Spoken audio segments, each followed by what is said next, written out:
Um, Great God, Holy Father Almighty, thank you po sa umagang ito. At muli na naman po kami nagising.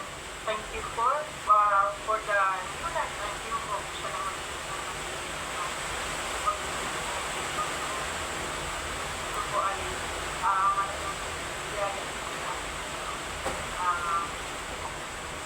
nandito na naman po kami sa loob ng zone para po sa pag-aaral po namin. Bigyan niyo po ang bawat isa sa amin. Bigyan mo po ng maayos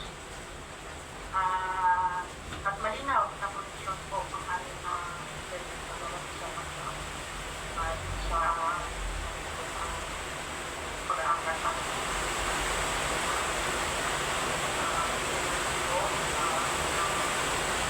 I appreciate po ang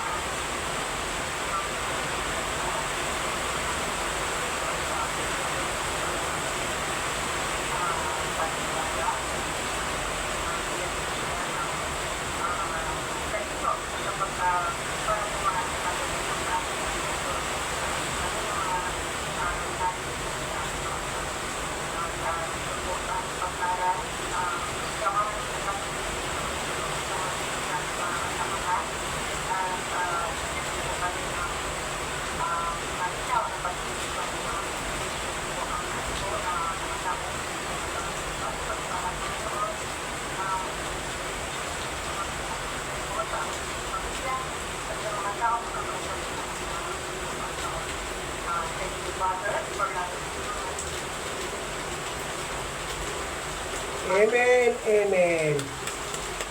Thank you, Ma'am Juicy, sa iyong opening prayer. So, again, kumusta kayong lahat? Ingat kayong lahat. Medyo hindi pa maganda panahon, pero tuloy ang ating pag-aaral. Okay, bago tayo mag-start, no? Okay, of course, tayo naman uli ay magpabigay ng reminders sa ating house rule dito sa loob ng Zoom, no? Okay, pwede mo bang ibigay ang unang house rules natin dahil ikaw ang nag-pray, ikaw na, Ma'am Juicy Abalos. Yes, good morning to all. Good morning to everyone. Miranda and everyone. Ang una ko nating house rules para yung respect po. Nagsasalita sa mga tao po sa mga kasama po natin nagsasalita. Pakinggan po natin kung anong mga sinasabi po nila para din po tayo magpapagpunan po.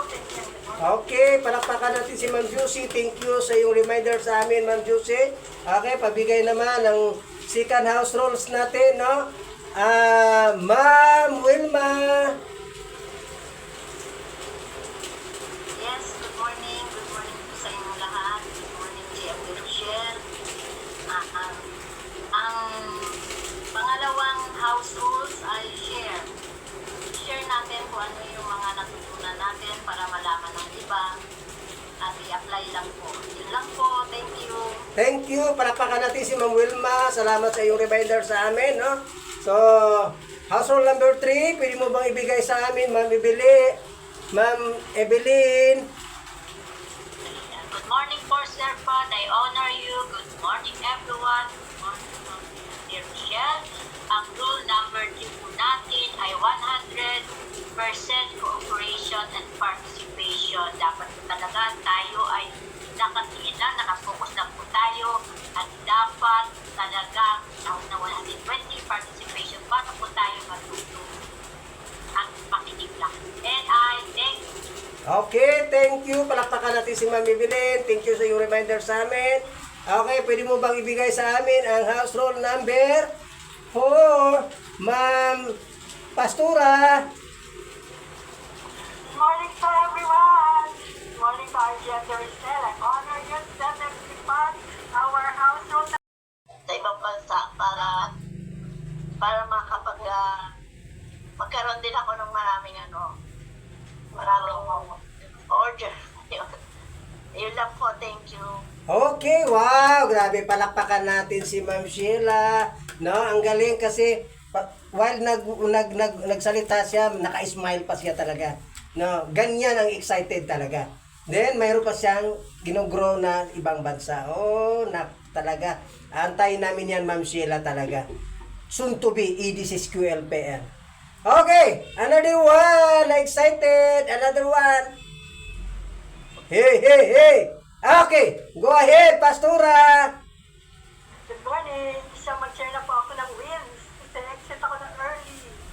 So, okay. So, thank you sa Lord for the strength. So, wins yan kasi strength na binigay ng Lord. Dahil morning and night, nakasum tayo. And then the whole day po, yung talagang discipline sa mga bagay na gagawin, kakausapin, nakaschedule yun. Walang masayang na oras. Di po ba? Kasi nga, dinidiscipline tayo. So, anong wins ko po? So, yung na-follow up po, may mga result naman. And ngayon pupunta kami ng office. May kasama po. Ito yung time na available siya, kaya go lang. So, yun lang po. And just thankful for everyone. Thankful to the Lord. Thankful for the strength. Wala pa akong polvo at lipstick. Wow. Yes, okay. Okay, thank you, Pastora. Thank you for sharing, no? So, na-notice nyo si Pastora, no? So, matagal na tayo dito sa bus, ilang buwan na tayo. But, napansin ko sa kanya, no? Nung una, slowly lang siya. Slowly, more on, ano siya, yung, more, ano lang siya, parang nakikiramdam lang siya. But ngayon, grabe, iba yung growth ni Pastora kasi nag-grow talaga siya. Nag-high na yung energy niya. No? Kasi may, ganyan na. Ibig sabihin, nakuha na ni Pastora, na-adapt na niya yung culture natin sa lifestyle andito sa bus. So, patuloy mo yan, Pastora, kasi mayroon pang i-grow yan. Hindi pa lang yan. Nagsisimula ka pa lang. So, thank you, Pastora. Hintayin namin yung mga journey mo dito sa lifestyle. Congrats, mga Pastora. So, okay, another one. Excited. Okay, go ahead, Ma'am Wilma. Yes, good morning po ulit. Thank you, Sir Pat. Ang wins ko kahapon, kasi nga discipline, lumabas ako kahapon kahit maulan, nangausap at meron akong bagong new friends. Nakuha ko yung kanyang hugot na kailangan niya talaga ng pera dahil maraming utang. So, na-stipi ko siya. Ngayon, excited siya na makarating sa office, pero titingnan daw niya pagka-rest day niya. Tapos, yung cellphone ko, nag-chat sa akin yung mga downline ko sa Leyte. Yung isa mag-LLP at yung isa mag-repeat order. Tapos na siyang mag-LLP, pero mag-repeat order uli siya. O, yun lang po. Thank you. Wow, congrats. Thank you, Ma'am Wilma, for your sharing, no? High energy talaga si Ma'am Wilma talaga. So, go lang, Ma'am Wilma. Of course, para marinig naman natin yung boses nito, isa sa mga gwapo dito sa loob, no? Go ahead, magsishare din si Pastor. Good morning. Pat, Morning. nangadaan ko yung energy, maganda yung tutok na papasayaw ako. Kaya naman kailangan ng exercise sa umaga. So,